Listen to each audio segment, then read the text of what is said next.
Partout où les besoins se font sentir, ils sont là. Dans les villages reculés, les camps de déplacés, sur les routes de l'espoir. Ce sont les humanitaires, des femmes et des hommes engagés qui tendent la main, la parole aux humanitaires. L'émission qui met en lumière ceux et celles qui agissent chaque jour pour la vie, la dignité et la solidarité.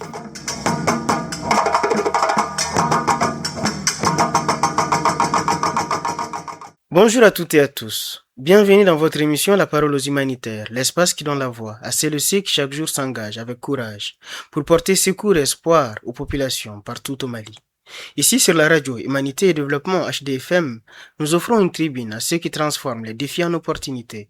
Pour ce nouveau numéro, nous recevons une femme dont le leadership et la détermination inspirent le secteur associatif. Elle porte la voix d'une organisation qui croit fermement que le changement commence par l'éducation civique et la protection des plus jeunes. C'est un immense plaisir de recevoir sur notre plateau Madame Habibatou Diko, secrétaire exécutive de l'APJEC, Action pour la promotion des jeunes et enfants communicateurs. Madame Habibatou, bonjour et bienvenue dans cette émission La parole aux humanitaires. Bonjour, merci beaucoup, merci pour l'invitation. C'est véritablement un plaisir de vous recevoir. Alors, Madame Habibatou, pour commencer cette rencontre, faisons connaissance. Pouvez-vous vous présenter à nos auditeurs en nous parlant de votre parcours? Alors, comme vous l'avez dit un petit peu plus tôt, je suis Diko Habibatou Salihou, secrétaire exécutive de l'Action pour la promotion des jeunes enfants communicateurs, communément appelée APJEC, une organisation qui lutte pour la promotion et la protection des droits des enfants et des jeunes. Du point de vue personnel, je suis titulaire d'un doctorat en pharmacie, option santé publique, violence sexo-spécifique et tout ce qui va avec. Donc, voici un petit peu présenté de manière succincte ma personne. Non, mais un excellent parcours. Docteur d'État, félicitations. Si jeune et si brillante, cela nous rappelle ce qui faisait dire Pierre Corneille à Rodrigue dans le Cid, osant bien né, la valeur n'attend point le nombre des années. Alors, Madame Habibatou Diko, dites-nous, quel a été le déclic? Comment est-ce que votre engagement associatif est né? Dans ce parcours, qu'est-ce qui a été le déclic pour vous? Alors, je dirais que mon engagement est né assez tôt, depuis même avant le lycée. Je voulais m'engager d'abord au niveau du Parlement national des enfants, mais j'avais commencé d'ailleurs à Gao, mais avec la crise de 2012, on s'est un petit peu dispersé pour le dire. Je suis venue m'installer à Bamako, après je suis partie à Koulikoro où j'ai fait encore la rencontre du Parlement. Et c'est comme ça, de fil en aiguille, j'ai rencontré cette organisation qui est la PJEC, Action pour la promotion des jeunes enfants communicateurs, je le répète une fois de plus. Donc cette envie, c'est d'abord d'apporter ma contribution parce que j'ai vu on va dire, un certain nombre de choses qui impactent à la fois les enfants et les jeunes, que ce soit par la crise, que ce soit la crise économique, la crise sécuritaire surtout. Et donc, c'est dans ce cadre-là que je me suis engagée de manière globale pour changer les choses en un mot. Non, mais c'est très intéressant et cela, à nous fait une très belle transition. Parlez-nous un peu de la PJEC pour nos auditeurs qui nous écoutent. C'est quoi la PJEC? Et c'est quoi la vision de cette organisation? Et comment est née réellement cette organisation? Alors, pour commencer, comme vous l'avez dit, comment est née l'organisation? L'organisation, elle est d'abord née en 2009.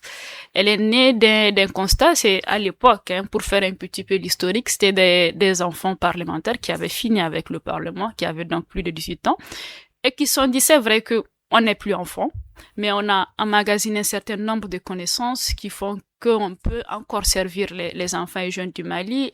Et c'est pas parce qu'on n'est plus au Parlement qu'on peut pas continuer à défendre cette cause. C'est dans ce cadre-là qu'ils ont mis en place l'APJEC, qui à l'époque était appelée Association pour la promotion des jeunes et enfants communicateurs.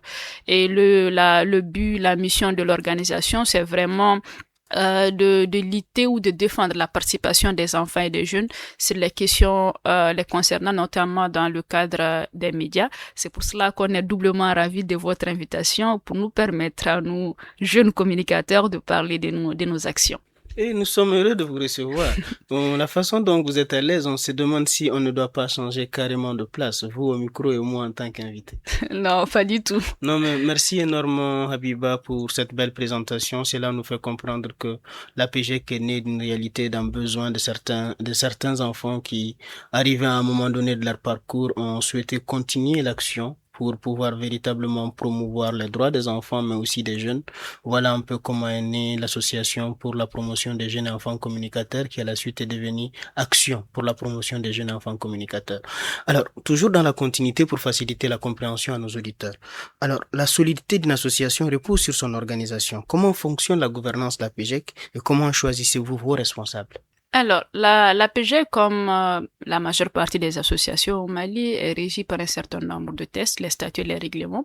Et chez nous, l'instance suprême, j'ai envie de dire l'instance souveraine, c'est l'Assemblée générale, qui est constituée de tous les membres de la PGEC. Et pour être membre de la PGEC, il faut être dans une certaine tranche d'âge, de 12, l'âge de la participation, à 30 ans.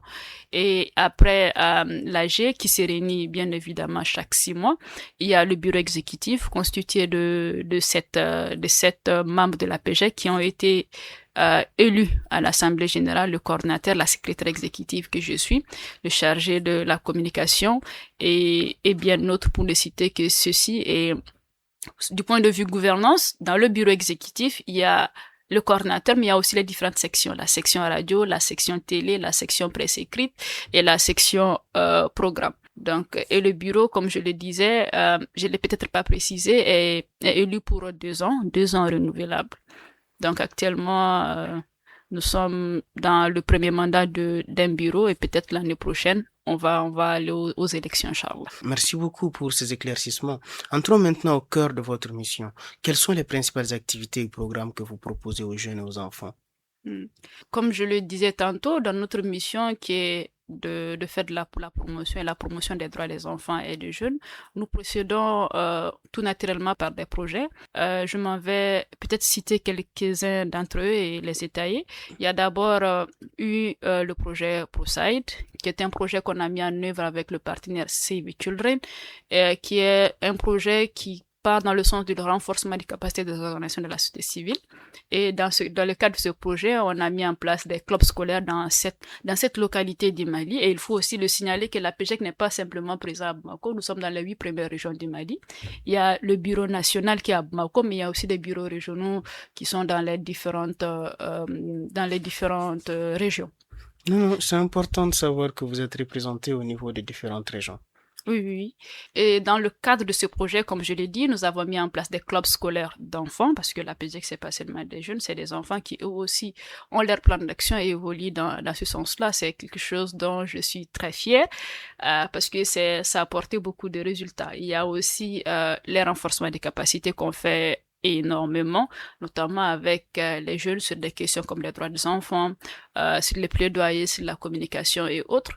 Mais aussi, de plus en plus, on intervient sur des questions de cohésion sociale interjeune, avec notamment la GIZ, avec lequel on a mis en place un projet où on fait des théâtres participatifs, j'ai envie de dire, avec les jeunes déplacés internes et les jeunes des localités hautes pour qu'ils se comprennent, qu'il y ait de l'empathie en un mot entre les deux. Nous intervenons aussi dans le cadre de la cohésion sociale avec Search for Common Ground, dans le cadre du projet Lafiki Barou, où nous menons beaucoup de causes éducatives, des émissions radio, des dialogues intercommunautaires et des journées de convergence numérique. Alors, sans vous couper, vous parlez de beaucoup d'activités que vous menez avec différents partenaires. Bon, véritablement, après ces activités que vous menez, que ce soit ces théâtres-là que vous organisez, que ce soit ces causeries, débats, ces échanges-là, est-ce que vous remarquez un impact sur ces personnes-là qui bénéficient de vos programmes?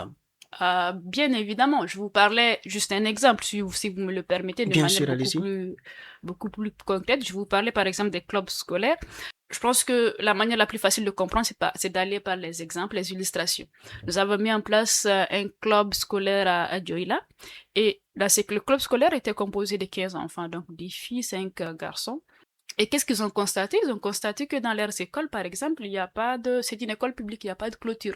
Donc les motos traversent, les voitures traversent, et des fois, à la récréation, ça peut amener des problèmes, mais c'est assez bruyant. Même pour suivre les... provoquer même des accidents dans un environnement où il y a des enfants. Exactement. Et surtout dans une école, on demande des fois, pas des fois, tout le temps de l'attention, de la concentration. Si c'est devenu, entre guillemets, si vous passez l'expression, la circulation, c'est vraiment un problème. Donc, ils ont identifié ces problèmes-là. Ils nous ont approchés ensemble, on a mis en place une action de plaidoyer, ils ont invité eux-mêmes, on parle d'ailleurs de participation de l'enfant, le gouverneur, parce que Dioula c'est maintenant une région, le préfet et tout ce qui va avec la mairie, ils ont fait asseoir, ils ont fait d'abord, comme je le disais tantôt là, ils ont fait un sketch où ils ont démontré ce qui se passe et après ils ont remis des notes de plaidoyer et l'action a été prise en compte et c'est déjà en cours, la clôture.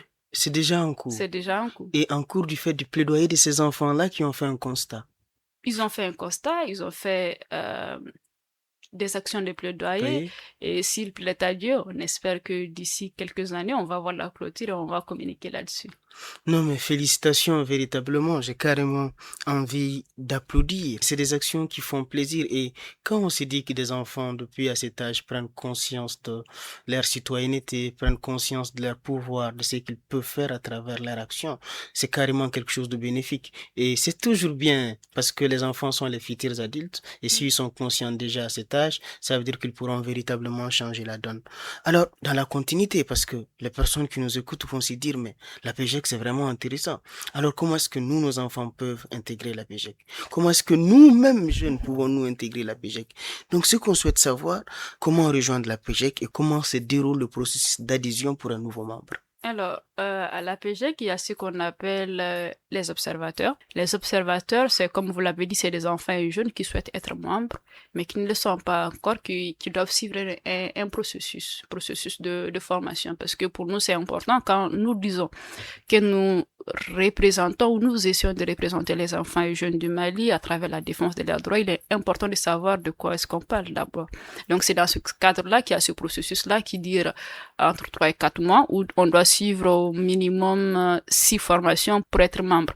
Donc, aujourd'hui, nous sommes à notre 5e cohorte qui a récemment enregistré plus de 60 personnes, 60 jeunes et enfants qui sont récemment sortis en tant que membres de la PGEC. C'est ce cycle-là qu'on renouvelle à chaque fois et bientôt, prochainement, on l'espère, la 6e cohorte.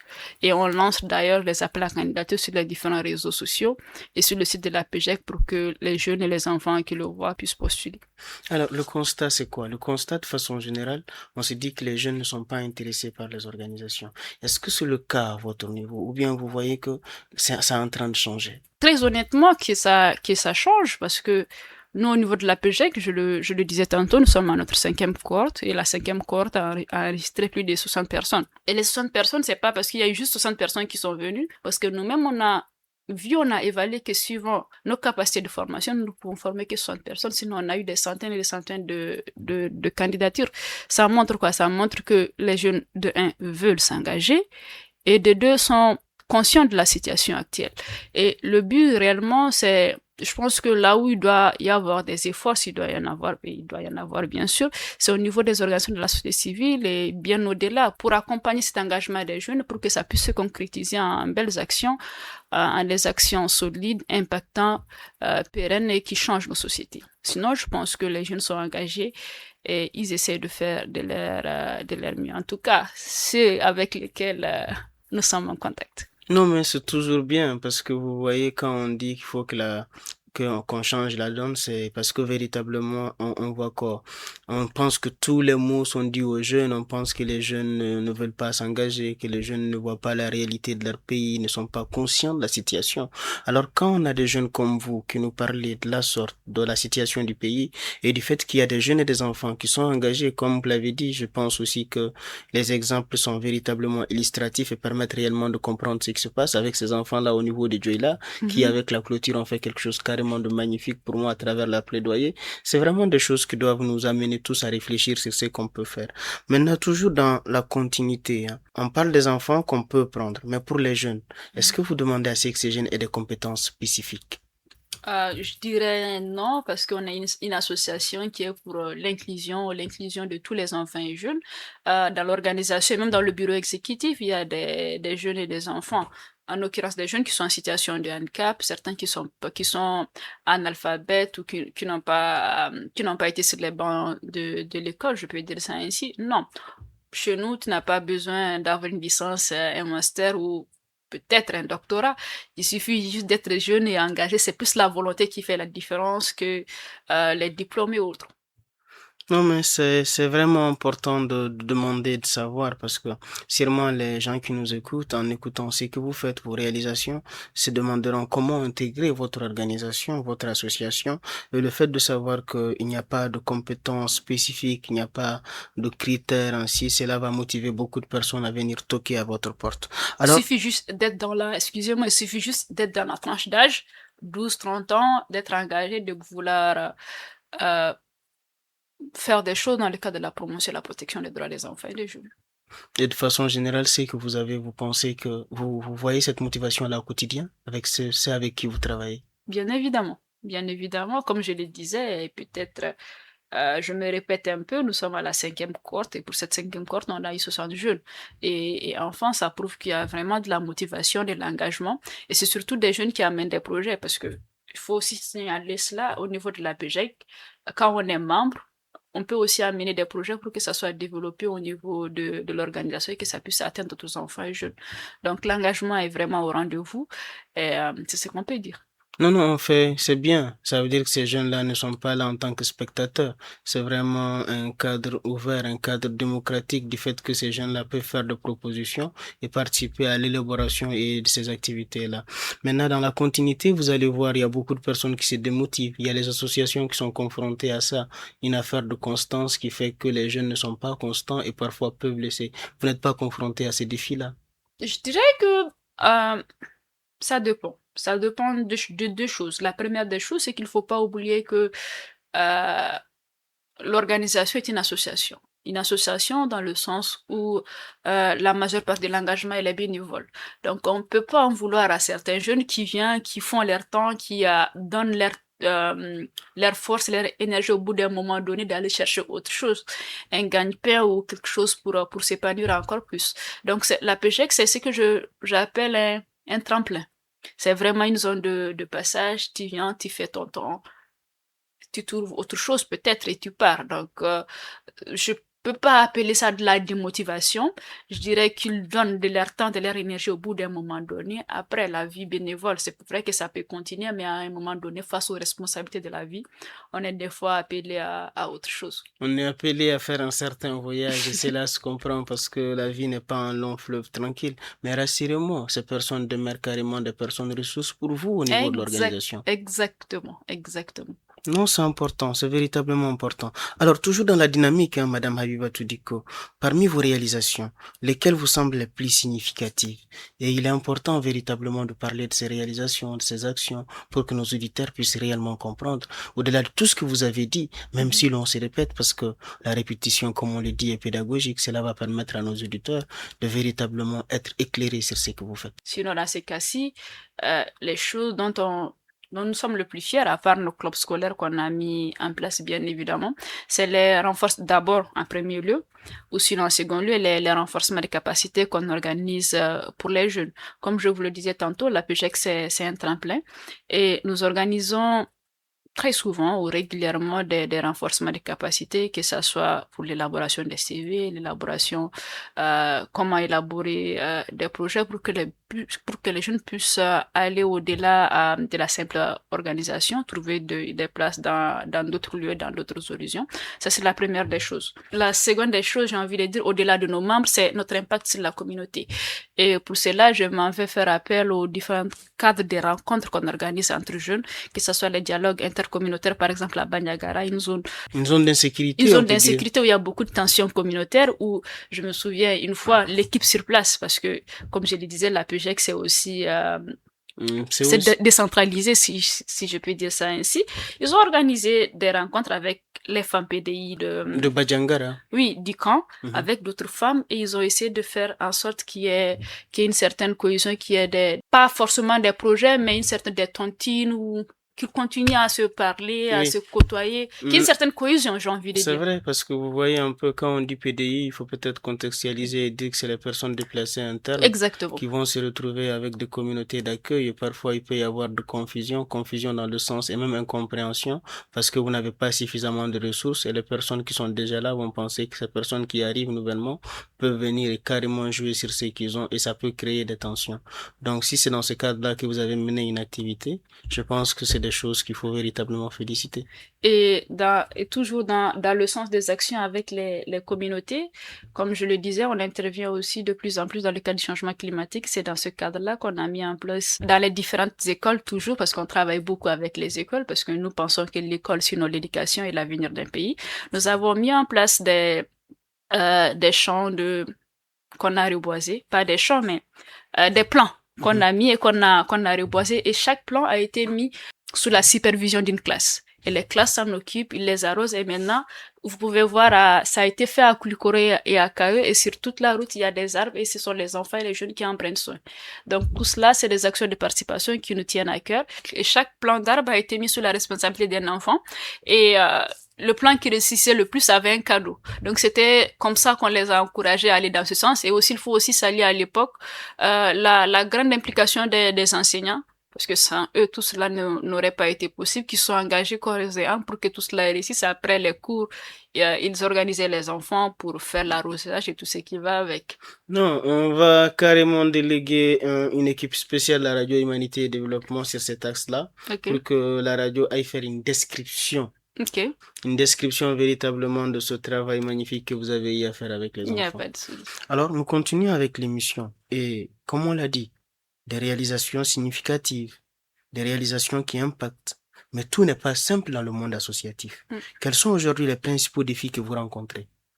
Je dirais que c'est pas seulement le cas de la PGEC. Actuellement, le monde, même dans sa globalité, on est confronté, sinon les organisations humanitaires, même dans leur globalité de par le monde, on est confronté à une période de sous-financement, j'ai envie de dire ça ici, où les financements se font rares. Or, le besoin se fait de plus en plus grand. Par exemple, le projet avec lequel on a mis en place les clubs scolaires, par exemple, et puis les plants d'arbres, c'était un projet financé par la SFIED, et ce projet, malheureusement, a été arrêté au beau milieu.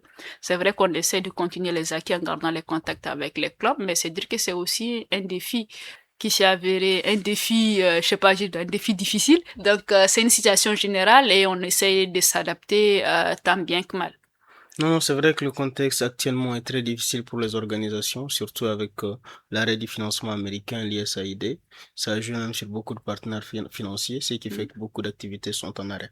Au-delà de ces défis de financement, est-ce qu'il y a d'autres défis qu'on peut énumérer? Le second que je peux énumérer, c'est par exemple la difficulté d'accès à certaines zones, parce que nous, notre objectif, c'est d'atteindre les enfants et les jeunes du Mali, quel que soit là où ils se trouvent. Et des fois, dans les déplacements ou autres, c'est difficile. Et par exemple, pour donner juste un cas comme ça, c'est vrai que c'était pas dans le cadre de nos actions, mais par exemple, notre coordinateur, par exemple, à Gao, il était dans une mission, pas de la PGEC, mais dans une autre mission pour aller avec des enfants et jeunes vers Ansongo. Malheureusement, il a été enlevé et jusqu'à présent, on n'a pas de ces nouvelles. C'est-à-dire que c'est tous ces éléments-là que les humanitaires ou les agents de développement doivent braver chaque jour pour être au contact des populations et pour le bien-être de tous. Et des fois, c'est au péril de leur santé et bien malheureusement, des fois au péril même de leur vie.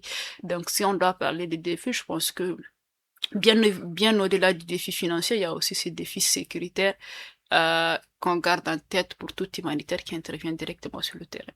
Ah, je me dis que peut-être dans un certain ordre, c'est même ce défi-là qui est le premier défi, carrément le défi sécuritaire. Imaginez qu'on ait la bonne volonté, qu'on ait l'argent, qu'on ait tout ce qu'il faut et qu'on ne puisse pas avoir accès à ces populations-là qu'on doit aider, populations qui réellement ont besoin de cette aide, et cela véritablement va jouer sur ces populations.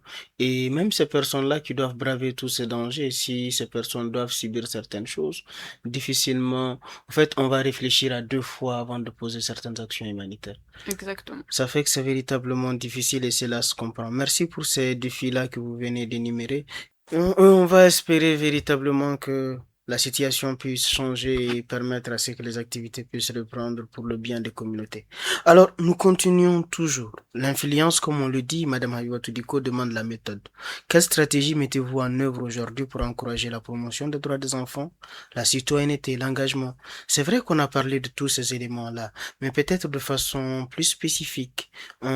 qu'est-ce que vous utilisez aujourd'hui? Est-ce que c'est les outils numériques? Est-ce que c'est les partenariats? Alors, qu'est-ce que vous utilisez véritablement et de façon concrète pour montrer vos activités et aussi pour pouvoir impacter vos communautés au-delà de tout ce que vous faites sur le terrain? Est-ce qu'avec les réseaux sociaux, vous parvenez à changer la donne dans vos interventions? Nous sommes des enfants et des jeunes qui essayons de parler aux enfants et jeunes. Dans ce cadre-là, l'outil le plus formidable qu'on a trouvé, c'est bien évidemment les réseaux sociaux, comme vous l'avez touché un petit peu plus tôt dans votre allocution. Et nous, au niveau de la PGEC, c'est vrai que dans les structures classiques, on reste sur les réseaux sociaux que je qualifierais de formels, LinkedIn, Twitter, X et autres. Mais nous sommes allés au-delà de ça. Nous avons une forte présence, par exemple, sur TikTok, où nous faisons des vidéos, où nous faisons aussi de la sensibilisation de manière ludique, sinon humoristique, pour attirer l'attention des jeunes au-delà du cadre formel. Nous sommes aussi très présents sur Instagram, par exemple. Des réseaux sociaux, on n'a pas forcément l'habitude de voir des organisations qui sont dans l'humanitaire ou dans le développement, mais à part cela, il y a aussi Facebook, qui est très utilisé au Mali, où nous essayons d'avoir une forte présence. Et d'ailleurs, la majeure partie des jeunes qui nous contactent pour intégrer l'organisation, généralement, ils ont vu l'organisation à travers soit les vidéos TikTok ou les vidéos, ou sinon les publications Facebook et reviennent vers nous. Donc, pour parler aux enfants et jeunes, il faut utiliser les canaux qu'ils utilisent et ces canaux-là, actuellement, c'est les réseaux sociaux. Donc, c'est notre principale stratégie. On a dit action pour la promotion des jeunes enfants communicateurs. Donc, nous utilisons la communication et bien au-delà de ça, on sait aussi qu'il y a des zones au Mali où on n'a pas forcément accès aux réseaux sociaux, à la connexion et autres. Et c'est dans ce cadre-là où on essaie d'être présent dans les différents médias traditionnels, les émissions à radio par exemple, notamment avec la chaîne 2 où on intervient très régulièrement. Sinon, à part cela, on a aussi notre web TV, où on diffuse des émissions, le journal des enfants et des jeunes, le regard des acteurs, et on essaie d'être présent et de parler avec les jeunes, pour les jeunes. Non, mais merci beaucoup. C'est véritablement bien ce que vous faites. Les réseaux sociaux permettent, comme vous l'avez dit, hein, les jeunes sont sur les réseaux sociaux. Nous voulons parler aux jeunes. Nous partons sur ces réseaux sociaux. Alors, vous voyez, je suis très content de cet entretien et je n'ai vraiment pas envie que l'on finisse. Mais comme on le dit, tout finit. Et Madame Habibatou, c'était véritablement un plaisir de changer avec vous. Mais avant de conclure, quel message vous conseillez de donner aux voix à un jeune qui souhaite s'engager? Peut-être aux membres de votre organisation, aux partenaires ou même aux autorités si vous avez un plaidoyer. Comprenez par là que nous arrivons à la fin et comme je l'ai dit, tout est bien qui finit bien. Ça a été un excellent entretien et nous avons énormément appris avec vous. Merci beaucoup. Et pour le message, d'abord, comme vous l'avez dit, pour les jeunes qui souhaitent s'engager, je trouve que ça déjà c'est un grand pas, avoir le désir, parce que toute chose naît du désir, naît de l'idée. C'est de ne pas s'arrêter au premier défi qu'on peut rencontrer, mais d'aller au-delà de tout cela, au-delà du simple engagement qu'on a au niveau de la tête, c'est d'aller vraiment dans l'engagement concret à travers des actions, pas forcément des grandes actions qui nécessitent des millions, mais des petites actions à commencer par sa famille, son quartier, sa commune et aller au-delà de tout ça. Donc des petites actions au quotidien qui vont devenir des grandes actions. Et peut-être aux autorités, de manière globale, c'est de continuer à encourager cet engagement-là en tant que tel et de continuer à attiser la flamme qui est chez ces jeunes, chez ces enfants-là, parce que tout dépend du cadre dans lequel tu es. Tu as beau vouloir t'engager, si le cadre ne s'y prête pas, malheureusement, ton engagement risque de s'arrêter au niveau embryonnaire, si je peux le dire ainsi. Donc, c'est de continuer à encourager cet engagement-là en nous offrant, si je peux le dire ainsi, un cadre propice pour cela. Et là, c'est vraiment la docteure qui parle. Hein, elle dit que... Non, mais c'est important parce que quoi qu'on veuille, quoi qu'on dise, sauver le monde, c'est aussi en fonction de l'environnement dans lequel on est. Et quand les choses ne sont pas évidentes, cela n'est pas facile. Merci beaucoup, Madame Habibatou Diko, pour votre passion, votre clarté et la profondeur de votre engagement. À travers vos paroles, on comprend que la promotion des droits des enfants et des jeunes, ainsi que la citoyenneté au Mali, n'est pas qu'un idéal, mais un chantier au quotidien que vous menez avec la PGEC pour que chaque enfant et chaque jeune devienne un pilier de notre société. Chers auditeurs, retenons ceci. S'engager pour des causes nobles, c'est garantir sur l'avenir de l'humanité. Merci d'avoir suivi ce numéro de La Parole aux Humanitaires, une émission de la radio Humanité et Développement HDFM, la voix des communautés au cœur de l'action humanitaire. Cette émission vous a été présentée par Yehia Bouré avec à la mise en onde Salim Diouara. À très bientôt pour un nouveau numéro et d'ici là, restons unis pour un Mali plus juste, plus citoyen et plus humain. Partout où les besoins se font sentir, ils sont là. Dans les villages reculés, les camps de déplacés, sur les routes de l'espoir. Ce sont les humanitaires, des femmes et des hommes engagés qui tendent la main. La parole aux humanitaires. L'émission qui met en lumière ceux et celles qui agissent chaque jour pour la vie, la dignité et la solidarité.